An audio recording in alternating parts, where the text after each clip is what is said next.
And I think the temptation for like in both like ditches, if you would, at least I've fallen prey to a couple times, is there's the piece of like the waiting that uh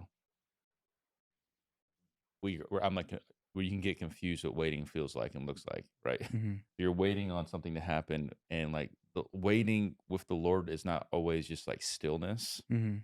it's preparation. But I don't always. I've totally got that wrong sometimes. Sometimes that I've just got paralyzed instead of Mm, waiting.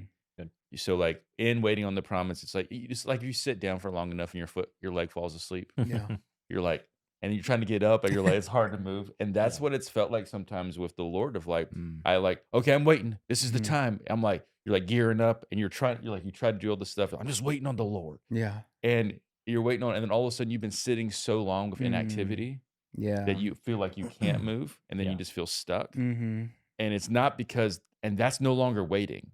Mhm. Yeah. Waiting with the Lord is a little more active. It's like Sure. I'm leaning into the Lord. I'm trusting the Lord. Yes, that's an internal reality, but it's Mhm. also like kind of waiting. If you think of like a athlete waiting for the season to start, what does the waiting look like for him?